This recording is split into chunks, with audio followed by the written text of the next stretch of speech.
In 1892, a government man came asking what the Cherokee elders wouldn't say.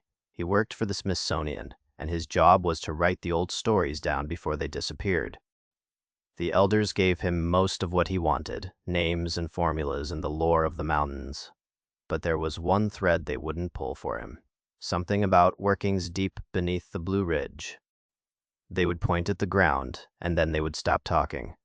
The Cherokee had a name for this country long before anyone called it the Blue Ridge. They called it Shakenage, which holds something close to the place of blue smoke, and the name lives on in what we now call the Great Smoky Mountains. The haze that hangs along those ridges at dawn isn't mist in the ordinary sense, because it sits in the valleys like it belongs there, blue and slow, and it gives the whole range the look of a place that's breathing. People had been in those mountains since the close of the last ice age, roughly 10,000 years before the first ship crossed the ocean toward them. That isn't a short tendency by any measure. The Cherokee and the peoples before them watched the glaciers pull back, watched the forests climb the slopes again, and they stayed through all of it. A presence that old leaves marks on the land, and it leaves marks on the memory of the land. The seasons in those mountains are not gentle, and a people who stay 10,000 years learn the winters, the way a farmer learns a hard horse by getting thrown and getting back on. The old trails followed the ridgelines because the ridgelines drained and the hollows flooded, and the people who cut those trails read the rock the way a later generation would read a printed page. Every gap and every fork had a name once, and the names were practical before they were poetical, because getting the name wrong in winter could cost you a night you did not have. That kind of long reading leaves a culture with a different sense of what the ground is. To the Cherokee, the mountains were not scenery, and they were not property. They were a working country that had to be understood on its own terms, full of places that helped and places that did not, and the difference between the two was taught young. A child who grew up in those hollows learned which creek to follow and which one to leave alone, and the leaving alone was as important a lesson as the following. The caution was not fear, it was literacy. The silence in those hollows is the thing people who have walked them remember most, and it isn't the quiet of an empty room. It has weight to it and layers, the way old water has layers. The wind comes down the ridgeline carrying something you can't quite name, and the trees take it and hold it. Locals don't call it peaceful, they call it watchful. What grows in that watchfulness is a particular kind of caution about certain places. They're hollows where the trails simply stop, and nobody who lives nearby will tell you why in any plain way. They give you a look instead, the kind that closes the conversation without a word. The mountains are full of names, but not every name gets spoken out loud anymore, and the ones that go quiet tend to sit above something. That is the ground the government man walked into in 1892, and he came looking for memory, while the mountains had more of it than he knew how to carry. The oldest rule in that country was already in place before he arrived. Some of what the mountains held was not waiting to be found, it was waiting to be left alone. The man's name was James Mooney, and he was not a treasure hunter or a soldier. He was an ethnographer, born in 1861 in Richmond, Indiana, the son of Irish immigrants, and he had talked his way into a post at the Bureau of American Ethnology, the arm of the Smithsonian that was racing to record native traditions before the people holding them were gone. He worked there for 36 years, and most of those years he spent on the road, in Kiowa country, in Cheyenne country, and above all, in Cherokee country.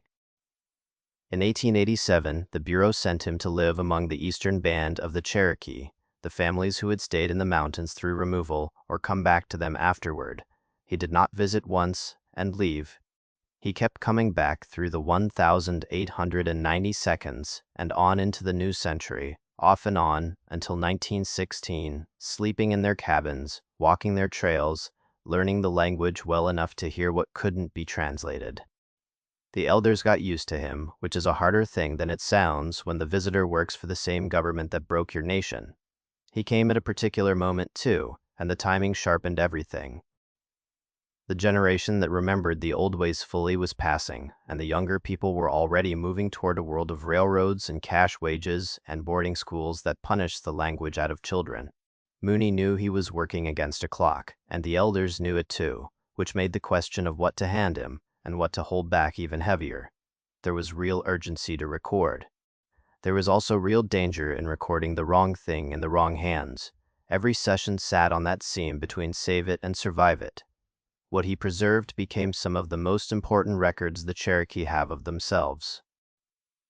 He published the Sacred Formulas of the Cherokees in 1891 and Myths of the Cherokee in 1900, and a great deal of what he gathered came from one Eastern Cherokee medicine man known as a Uneen, the swimmer. The swimmer handed over a manuscript of sacred formulas and prescriptions, the old words for healing, and for dealing with the forces that move through the world. That manuscript became known as the Swimmer Manuscript, and Mooney wrote down what the swimmer and the other elders chose to give him. There's a tension in that sentence worth sitting with. The same government that had driven the Cherokee out along the Trail of Tears was now paying a man to remember them, and the man doing the remembering carried a federal notebook. Mooney seems to have understood the contradiction. He did not act like an owner of what he recorded, because he acted like a guest at a very old table, taking down what the hosts decided to set in front of him. The visit people remember as 1892 falls right in the middle of those years, and the date fits what we know of his movements, though no surviving paper labels a single report from that exact season. He came up into the hollows, he asked his questions, and for the most part the answers came. Then the questions turned toward certain ground, and the answers stopped. That silence is the part of the record that matters most, and it's the part that was never written down.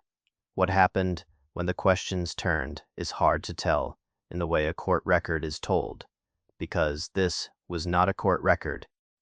This was oral tradition, the kind of knowledge the Cherokee carried in memory and in language, passed the way a rope is passed, hand to hand, only to the hands that would hold it right. The channel you're listening to treats these as cultural legends rather than contemporary factual reporting, and that framing matters here more than usual. The elders were not giving Mooney a filing cabinet of verifiable data. They were deciding in real time what a government man was allowed to carry out of the mountains. When the talk moved toward certain places beneath the ridgelines, the elders stopped. They knew the places, and they knew the names, and they knew the stories that went with them. What they did not do was hand any of it over. They would gesture toward the ground, sometimes with a chin, sometimes with a hand turned downward, and then the speaking would end. The refusal was not confusion. It was a decision made in front of him, clearly, more than once. There's a Cherokee habit of guarding sacred knowledge that outsiders often misread as secrecy for its own sake, and it helps to understand what it actually is. Certain knowledge in that tradition isn't public property. It is entrusted, and it's entrusted to people who have been prepared to carry it. Because knowledge that isn't prepared for can do damage the way a tool in the wrong hands does damage. A medicine formula used wrong could sicken the one who used it. A place spoken of to the wrong person could draw that person and the place into ruin. The elders were not hoarding. They were handling something load-bearing, and they were handling it the way you handle a load-bearing wall, by not knocking out the bricks. The shape of that refusal is the real artifact. The elders were not ignorant of what lay under the mountains. If anything, the care they took to avoid naming it proves the opposite. They treated those workings as something older than the Cherokee themselves, works that had been found, not made, by ancestors whose names the living had set aside.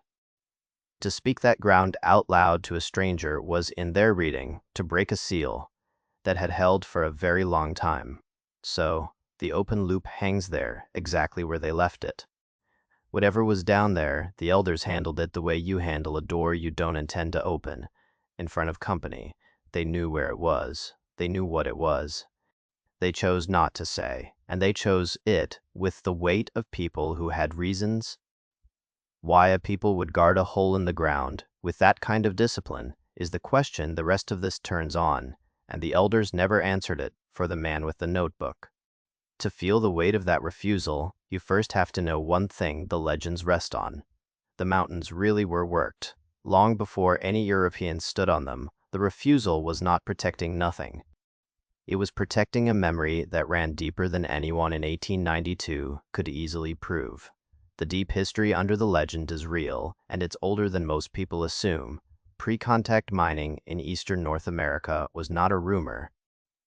Around the Great Lakes, the old copper complex reaches back roughly 6,500 years, and recent work has pushed the evidence of large-scale copper mining to around 6,000 years ago.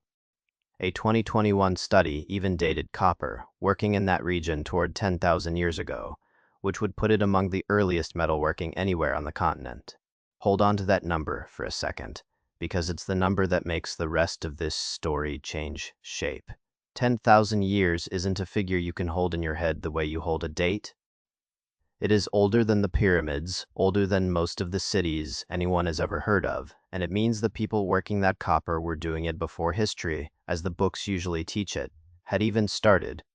The elders claim that the workings under the Blue Ridge were older than the Cherokee starts to sound less like a myth and more like a memory, once you sit with how old deep mining in this part of the world actually is. Closer to the Blue Ridge, the picture is different but just as old in its own way. The Hopewell tradition, running roughly from 100 BC into the 500 seconds AD, operated long-distance exchange networks that moved copper and mica across half the East. Mica from the Appalachian region was a prized material, cut into ornaments and ceremonial pieces, traded hundreds of miles from where it came out of the ground. The Cherokee and the peoples before them worked the western North Carolina mountains for mica and other minerals long before the first European heard the word. Mica deserves a moment of its own because it's the mineral that ties the Cherokee most directly to this deep memory. Sheets of it glint in the streams of those mountains even now, and the early peoples prized it for its shine and its ability to split into translucent leaves. They cut it into circles and human forms and buried it with their dead, which tells you it carried meaning beyond usefulness. To find mica, you had to know the rock, and to work it, you had to go into the rock, and that going in was an old skill by the time the Cherokee inherited it. The elders who wouldn't speak of the deeper workings were not strangers to mining. They were miners' grandchildren, and they knew exactly what going into the rock could cost. This is the backbone the elders were standing on when they refused Mooney. They were not pointing him toward a fairy tale, and they were not performing superstition for a visiting scholar. They were pointing at a real deep tradition of people going into the rock in those mountains, a tradition old enough that the memory of it had become part of the land itself. The Blue Ridge was not untouched ground. It was worked ground, and the memory of the working was old when the Cherokee were young. That reframes everything about the door they wouldn't open. The question was never whether anyone had mined in those mountains, because clearly they had, for longer than most nations have existed. The question was what one part of that working had become in the telling, why it sat apart from the mica and the copper and the soapstone that the elders would discuss. Something in the rock had crossed a line from resource into prohibition, and that crossing is where the legend actually lives. The deep memory explains the Cherokee side of the silence. The danger in the story arrived from the other direction, from across the ocean, carried by men who wanted one metal more than any other, and who would do anything to get it. To understand why the elders went quiet, you have to meet the hunger that taught them to be quiet. The hunger had a name, and the name was silver, though the men carrying it were usually looking for gold first. In 1540, Hernando de Soto's expedition became the first Europeans documented to cross the Blue Ridge, and they did not come for the view. They came searching for Indian gold mines, marching through Cherokee country, with armor and horses, and a hunger that had already gutted peoples to the south. Wherever the Spanish heard a rumor of metal in the ground, they marched toward it, and the people living on that ground paid the cost. A generation later, the pressure came again, in a different shape.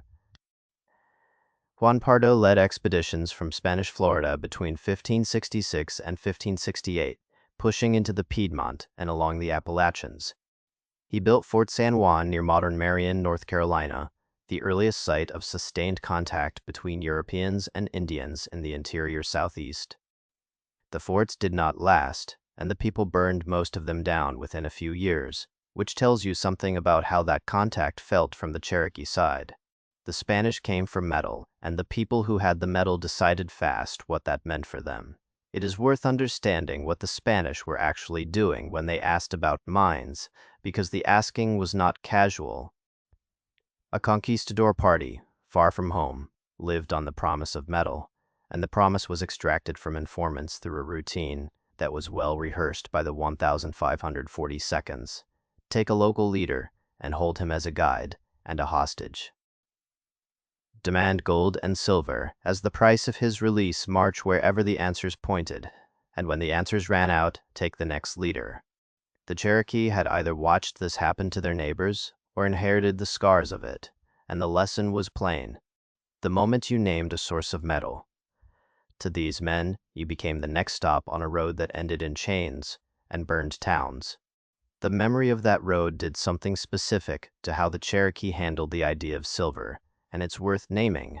Silver and gold were not neutral substances to a people who had watched them function as weapons. To the Spanish, metal was wealth. To the Cherokee, after the entrada, metal was the thing the strangers would kill for, which made naming where it lay the same as pointing the strangers at your family. The elders' silence around the workings under the Blue Ridge was built on that translation. They were not refusing to share a geological fact. They were refusing to load a weapon that had already been pointed at them once. The pattern was the same wherever the conquistadors went. Hear a rumor of precious metal, march toward it, question, pressure, and kill until someone points at a hill, leave a ruined people behind, and move on to the next rumor. The Cherokee had seen this, or they had inherited the memory of it from neighbors who had, and that memory did not fade in 3 centuries. By the time Mooney arrived in the 1,890 seconds, the Spanish were long gone, but the lesson they taught had not expired. The hunger for the metal under the mountains had only changed coats. This is what makes the elders' refusal look less like secrecy and more like survival. To tell a government man where precious metal might lie under the Blue Ridge was to write a target on the land and on everyone living on it. The federal government had already shown, at gunpoint, what it did when it wanted what the Cherokee had. Removal had emptied whole towns at a stroke. The elders in 1892 were looking at a man who worked for that same government, holding a notebook that could become a treasure map the moment it left the hollow, and they did the math in real time. So the door stayed closed. The Spanish hunger had taught them what happens when the wrong ears hear the word silver, and the federal hunger had taught them it had not ended. The silence the elders gave Mooney was not stubbornness. It was a defense earned across 3 centuries of men coming for what lay under the mountains. With that threat understood, the legend itself can finally be told, because now the prohibition makes sense. Here is where the story cools, and the temperature drops, and the history steps back to let the legend stand in the room. The workings beneath the ridge were not Cherokee works, not in the telling the elders kept. They were found. Ancestors whose names the living had stopped using came upon something already in the rock, shafts and chambers that were old when those ancestors were young, and they understood that what they had found was not theirs to take. They marked it, and they left it, and they taught their children to leave it too. The word the Spanish and the later Americans used for what lay down there was silver, but that word is the outsider's word, and it's the one thing in this story you should hold loosely. Native silverworking is essentially absent from the pre-contact archaeological record east of the Mississippi. What the Eastern peoples mined was copper, and mica, and soapstone, and ochre, and galena. So when the elders refused to name the metal under the Blue Ridge, it may be that the metal the outsiders called silver was something the elders called by another name altogether, or something they wouldn't reduce to a metal at all. The prohibition took a shape you can almost feel. It was a place you did not enter. It was a debt in the rock that you did not disturb, something that belonged to the mountain and to the dead who had put it there before memory began. To go down was not an act of bravery in the elders' reading. It was an act of imbalance, a breaking of an arrangement older than the Cherokee, and the mountain was believed to keep its own accounts. This is the darker past the title points at, and it's darker precisely because it was not about treasure, it was about a boundary. There's a Cherokee way of seeing the living and the dead as closer together than the modern world tends to assume. And that way of seeing sits right under this legend. The dead in that tradition are not gone. They are present in the land, in the water, in certain places that belong to them. And the boundary between their ground and the living's ground is observed because crossing it carelessly harms both sides. A working beneath the ridge that the dead had a hand in, or that the dead were tied to, wouldn't be a curiosity to be excavated. It would be a neighbor's house that you don't walk into uninvited, and the neighbor isn't someone you can apologize to with a handshake. That is the texture of the prohibition, and it's the reason a metal detector and a shovel wouldn't have been a neutral act to the elders. It would have been an intrusion into a relationship that was never theirs to end. So when the elders pointed at the ground and stopped, they were not being superstitious. They were operating inside a worldview that treated the mountain as a living arrangement between the living and the dead and the rock, and they were refusing to be the generation that broke the arrangement for a stranger's notebook. The prohibition was not a rule someone made up one idle afternoon. It was a treaty, and the elders considered themselves its keepers rather than its authors. Let that section breathe for a moment, because the history before it was dense. The elders were describing a closed door with rules written on it in a language older than their own, and the rules said the same thing every generation. Do not go down, do not name it to outsiders. Do not take from what the mountain is holding.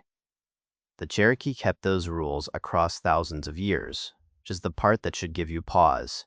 A people don't maintain a prohibition that long over nothing. Every prohibition in these mountains, though, comes with the other stories, the ones about the people who did not keep it. The rule the elders handed down was not abstract. It was paid for, more than once, by the ones who broke it.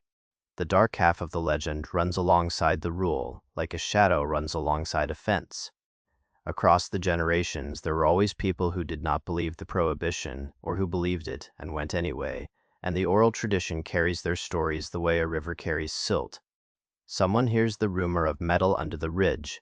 Someone decides the elders were only protecting a claim they wanted for themselves. Someone gathers a few hands and goes down, and then the story does what these stories always do in the hollows. The disappearances are the quietest part of it.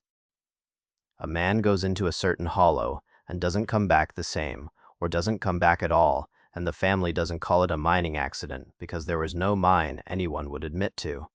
A party goes in, and one comes out, and the one who comes out won't say what he saw, and he isn't right afterward, in the way the community means when they say a person isn't right. These are not headlines. They are the long, repeating shape of oral memory, the kind of thing you hear from a cousin at a stove in winter. Never in daylight, never twice the same. The details shift with the teller, the way oral memory does, and that's part of why the channel treats these as legend rather than case file.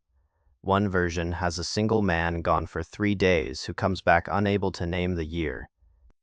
Another has a pair of brothers who follow a seam of metal into a hillside, and only one walks out. That one won't sleep without a lamp for the rest of his life. The bones of the story stay the same even as the names change, and that consistency across tellers is exactly what makes the elders' refusal feel earned rather than theatrical. A community doesn't maintain variations on the same warning for no reason. The warning was the part they agreed on, and the agreement was the point. The pattern is what gives the legend its weight, because it's never one story. It is a shape that returns. The rumor surfaces, someone goes down, the mountain keeps them, or the mountain changes them, and afterward the community speaks of it even less than they did before. Each silence hardens the rule a little more, and each broken rule hardens the silence. By 1892, the elders were not guessing at the cost of pulling that thread. They had a ledger of it, kept in memory, and the entries were people they had known. This is why the elders wouldn't open that door for Mooney, and the reason is colder than fear. The refusal was not superstition standing against science. It was a community that had watched the mountain take its price again and again from the people who ignored the rule. They were not protecting a secret from the white man out of spite. They were protecting the next pair of hands that might get curious, because they had buried enough of those hands already. The silence was a fence, and the fence had been built over bodies. The personal danger was real in the telling, but it was the smaller half of the stakes. The larger danger was what would happen to everyone if the wrong ears ever heard. Where the door was, the silence was not only about the mountain. It was about survival on a scale the whole. People depended on the removal. Shadow falls over all of this, and it has to be named plainly, even if the audience knows the shape of it. The Trail of Tears was not a single bad winter, but the visible edge of a long federal pressure on Cherokee land that had been grinding for decades. Treaties were broken, boundaries were redrawn, towns were emptied at gunpoint, and the families who stayed in the mountains stayed because they hid or because they came back to ground that was no longer legally theirs. The elders Mooney sat with in 1892 had grown up inside that pressure. They knew exactly what the government did when it wanted what the Cherokee had. Set that against a source of precious metal under the mountains, and the math becomes simple and terrible. To reveal it was to write a death sentence for the land and for the people living on it, because the moment a government man's notebook said silver beneath the Blue Ridge, the surveyors would come, then the speculators, then the drills, then the law that said the Cherokee were in the way. The elders had watched that sequence play out with gold in Georgia before removal ever started. They did not need to imagine what silver in North Carolina would bring. They had the blueprint already, and it ended in more empty towns. There's a particular cruelty in the timing that the elders would have felt. The same decade Mooney came up to record their stories was the decade the federal government was parceling out Cherokee allotments and pressing families toward individual ownership, a setup designed to make collective land easier to buy and easier to take. A notebook that located precious metal under unallotted mountain land would have been read in Washington as an excuse to finish a job removal. Had started the elders were not being paranoid. They were reading the same newspaper the surveyors read, and they understood that a secret kept was a homeland kept. Every year the silence held was a year. The drills stayed away, and a year the families who had come back to the mountains got to stay in them. There's a generation question buried in this that the elders were also answering. Knowledge that's never spoken eventually thins, and the elders knew they were choosing between two kinds of loss. Speak it, and you lose the land and the people. Stay silent, and you lose some of the knowing itself, a little more, with each old speaker who dies. They chose the second loss, again and again, because a people can rebuild knowledge from the land, but they can't rebuild themselves from a hole in the ground. That is a brutal calculus to carry, and the elders carried it in the same quiet they carried everything else. So silence became the last and strongest defense they had, and it was a defense that cost them something every year they held it. Carrying a knowledge you can't fully pass to the next generation is its own kind of burial. The language thins, the ceremonies thin, the young leave for the towns and the cities, and the old hold a secret they can't write down because writing it down is exactly what would kill the people the secret is meant to protect. The elders chose the people over the record, every time, and that choice is the quietest heroism in this whole story. Reframe Mooney's visit through that lens, and the refusal stops looking rude. He was a government man, however gentle his manners, asking the precise question that couldn't be safely answered. To tell him was to hand the government the map. To not tell him was to betray nothing and to save everything. And the elders made that choice in real time, in front of him, with the patience of people who had been making it for 300 years. The silence he met was not ignorance dressed up as dignity. It was love, wearing quiet as a disguise. That leaves the record itself, the thing Mooney actually left behind, and the gap inside it. What he wrote, what he did not write, and what that absence means is the last piece, and it's the piece that turns a missing document into the most honest artifact in the whole story. Mooney's honest position was that he wrote what he was given, and no more than that. He preserved the edges of the secret, the places, the gestures, the fact of the refusal, without prying loose the center. He left the door closed on the page, the way the elders left it closed in the room. That restraint is a kind of respect, And it's also a kind of evidence, because a man who recorded everything he could plainly get did not record this. The absence isn't an accident. It is a choice that mirrors the choice the elders made. There's a line in this work between preservation and betrayal, and an ethnographer's notebook could cross it without meaning to. A careful record of sacred formulas was one thing, because those were meant to be kept among the people who could use them rightly. A record of where precious metal lay under forbidden ground was another thing entirely, because that notebook left the hollow and went to Washington, and Washington had a history of reading Cherokee knowledge as an invitation.